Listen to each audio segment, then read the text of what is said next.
초격차 경쟁력을 가진 세계 초인류 기업의 리더, 이재용 삼성그룹 회장을 만나보겠습니다. 삼성그룹은 요즘 그 어느 때보다 긴장하고 있습니다. 그룹의 주력 제품인 반도체에 위기 신호가 켜졌기 때문인데요. 이 증권가의 10만 전자 기대가 아직 이루어지지 못한 것도 그 신호 중 하나겠죠. 그래서 최근 삼성그룹을 이끄는 이재용 회장은 비상경영 체제를 선언했습니다. 그룹 전 임원의 주 6일째 실시를 비롯해서 파격 인사, 그리고 미국으로 출장을 다녀오는 등 광폭 행보를 보이고 있는데요. 세계의 이목을 집중시키는 이재용 회장, 어떤 인물인지 탐구해보겠습니다. 위기 돌파 의지 담긴 깜짝 인사. 지난 5월 21일 재계를 깜짝 놀라게 하는 인사가 발표됐습니다. 삼성전자가 반도체 수장을 전격 교체했던 건데요. 미래사업기획단장을 맡고 있던 전영현 부회장을 DS 부문장에, 미래사업기획단장엔 DS 부문장을 맡고 있던 경계현 대표이사 사장을 각각 발령했습니다. 이 두 사람이 자리를 맞바꾼 형태의 인사로 왜 깜짝 인사라는 평가가 나왔을까요? 신임 전영현 DS 부문장은 권오현 전 삼성전자 회장과 김기남 전 삼성종합기술원 회장과 함께 삼성전자 반도체 신화를 만든 주역 가운데 한 명으로 꼽히는 인물입니다. 그래서 그의 발탁은 개연성이 충분하다고 할 수 있어 크게 놀랄 일은 아닌데요. 하지만 이날 이재용 회장의 인사는 전혀 예상하지 못한 초강수였습니다. 지난해 11월 29일 정기 임원 인사가 있은 지 6개월 만에 이런 원포인트 인사는 그 행간에 깊은 의미가 숨어져 있음이 분명합니다. 이는 삼성전자의 최근 위기와 무관하지 않다는 평가입니다.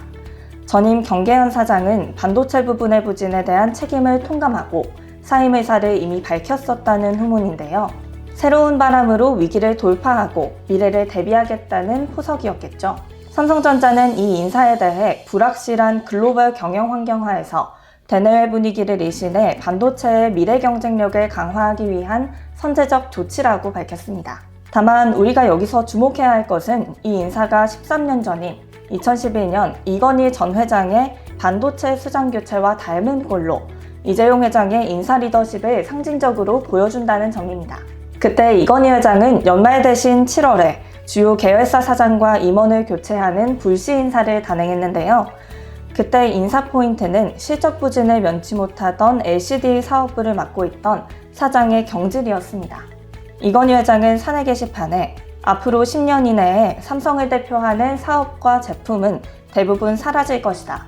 머뭇거릴 시간이 없다는 글을 남겨 위기감을 강조했습니다. 이건희 회장은 인사로 다시 한번 위기의식을 고취시켰다는 후문입니다. 결과는 그동안 삼성전자가 보여준 성과 그대로겠죠? 초격차 경쟁력 힘은 황금 삼각형. 2014년 아버지 고 이건희 회장이 갑작스레 쓰러지면서 부회장 타이틀을 달고 본격적으로 그룹 경영에 나섰던 이재용 회장. 그동안 숱한 우여곡절이 있긴 했지만 대체적으로 삼성을 제대로 이끌고 있다는 평가입니다. 2020년 아버지 이건희 회장이 사망하면서 실질적인 그룹 회장이 된 이재용 회장에게 최근 불어닥친 바람은 분명 순풍이 아니었습니다. 특히 반도체 사업에서 초격차로 대변되던 경쟁력이 다소 떨어졌다는 안팎의 평가가 이어지고 있는데요. 삼성의 초격차 경쟁력의 동력은 황금의 삼각형, 즉 회장의 리더십, 전략실의 기획력, 그리고 엔지니어 출신 최고 경영자의 집행력을 말합니다. 그래서 시장에서는 이 황금의 삼각형 모서리가 예전 같지 않다는 뒷얘기가 나오고 있는데요.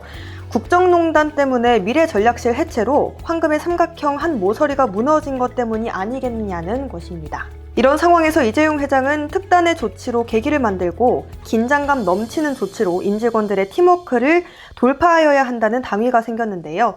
그동안 다져놓은 대내외적 기업들과의 관계를 다시 확인하면서 신뢰를 더 단단하게 다지는 한편 위기 돌파를 위한 전기를 마련해야 합니다. 이에 이재용 회장은 원포인트 인사를 비롯하여 임원의 주 6일째 시행, 그리고 6월 초 전격적으로 미국 출장을 다녀왔습니다. 이재용 회장의 미국 출장에 세계 이목이 쏠리는 건 당연합니다. 이 회장이 누구를 만나 어떤 행보를 보이느냐가 경쟁사나 시장에게는 삼성의 고심과 더불어 어떤 모습으로 진화하고 발전할지를 보여주는 하나의 바로미터가 될 수 있기 때문인데요. 이번 이재용 회장의 미국 출장의 키워드는 메모리, 파운드리 사업에서의 돌파구 찾기가 아닌가로 의견이 모이고 있습니다. 삼성의 강점을 살려 삼성답게 미래를 개척하자고 임직원들에게 했다는 이재용 회장의 이 말에 함축적인 의미가 담겼을 겁니다. 이재용 회장은 미국 출장에서 메타, 아마존, 퀄컴 등 네로라 하는 글로벌 빅테크 수장들을 잇따라 만나 인공지능과 반도체, 스마트폰, 통신, 증강현실 등 광범위한 사업 협력을 논의했다고 하는데요. 특히 눈길을 끈 것은 캘리포니아 팔로알토의 마크 저커버그 메타 최고 경영자의 집을 직접 찾아가서 만났다는 사실입니다. 이재용 회장은 저커버그가 지난 2월 한국에 왔을 때도 만났었는데 그런데도 서너 달 만에 다시 단둘이 만나야 할 만큼 긴박하거나 심도 있는 논의를 해야 할 뭔가가 있었을 겁니다. 메타는 삼성의 반도체 위탁 생산 부문인 파운드리의 잠재적 고객사인데요. 메타는 자체 대규모 언어 모델인 라마를 훈련하는 데 필요한 AI 반도체 MTIA를 처음 선보였습니다. 지금은 대만 TSMC가 이 MTIA를 생산하고 있는데 혹시 일부 물량에 대한 생산 논의가 있었던 건 아닌지 업계는 촉각을 곤두세우고 있습니다. 세계적 기업이자 우리나라의 자존심이라고까지 평가받은 삼성그룹의 이재용은 어떤 CEO인지 그렇게 자세하게 알려지진 않았습니다. 물론 단편적으로 알려진 여러 편린이 모여 이재용 회장의 모습이 그려지곤 했는데요. 사람들은 이재용 회장이 어린 시절 어떤 가정교육을 받았을지 궁금해합니다. 알다시피 어린 시절의 경험과 학습이 한 인간의 평생의 모습을 그리는 밑그림이기 때문인데요. 이런 점에서 이재용 회장의 대학 시절 전공이 동양사였다는 점이 눈에 띕니다. 삼성을 일군 이 회장의 할아버지인 고 이병철 회장은 손자들에게 경영학은 나중에도 금방 배울 수 있으니 인간을 이해하는 폭을 넓힐 수 있는 인문학을 전공하라고 했습니다. 이런 가르침에 따라 이재용 회장은 동양사학과에, 외손자인 신세계 정용진 회장은 사양사학과에 들어갔다고 합니다. 이재용 회장의 대학 생활은 아버지 직업란에 회사원이라고 적을 만큼 재벌과 로얄티를 전혀 내지 않고 연학생들과 똑같았다고 합니다. MT도 빠지지 않았고 동기생들과 논쟁과 토론도 즐겼습니다. 더욱이 학과가 운동권으로 분류될 만큼 학생운동을 활발하게 하는 곳이었는데요. 이재용도 시위에 참여해 최루탄도 맞아보고 또 전방 입소 거부 투쟁에 동참하는 등 다양한 경험을 쌓았습니다. 2016년 이재용 회장이 국정농단 사건으로 구속됐을 때 이러합니다. 이재용 회장은 특검 조사를 받을 때 수의를 입겠다고 했습니다.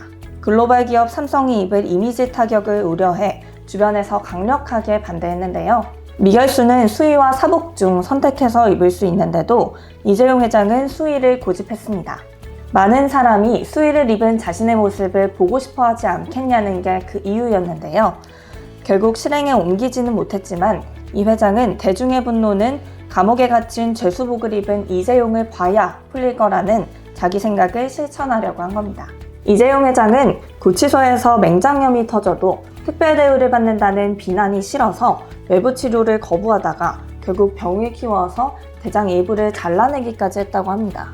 자식에게 절대 승계하지 않겠다.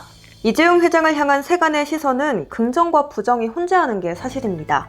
특히 부정적인 평가는 겉으로 드러난 현상만으로 하는 것이 대부분이어서 그 실체와 거리가 멀 수도 있는데요. 물론 대중은 그 복잡하고 심오한 배경을 다 알지도 못하지만 알려고도 하지 않습니다. 세간의 입길은 긍정적인 일에 대한 평가는 의례 그런 걸로 여겨 박하고 부정적인 일엔 사실보다 더 크게 부풀려 험하게 합니다. 그렇다고 즉각적인 해명이라도 하면 되레 더 덧나기 일쑤죠. 그게 세상 인심인지라 재벌가 CEO라면 이를 피할 수 없는 숙명일지도 모르겠습니다. 이재용 회장은 삼성이 완성형 기업에 위치한 만큼 사회적인 요구에 발맞춰서 제대로 기여하는 모습을 보여주고 싶다는 포부를 밝힌 적이 있는데요. 그러면서 그는 대중들 앞에서 이렇게 다짐했습니다. 경영승계 문제로 혹독한 대가를 치렀던 만큼 자식에게는 절대 승계하지 않겠다고 공언하기도 했는데요. 어떤 사람은 지금 쏟아지는 손학비를 피하려는 꼼수라고 의심할 수도 있겠습니다. 그럴 수도 있겠지만 아닐 수도 있겠죠. 최근 깨진 문호조 경영이 그래서 주목됩니다. 파업하는 노조는 절박함에서 창사 55년 만에 첫 파업을 했습니다.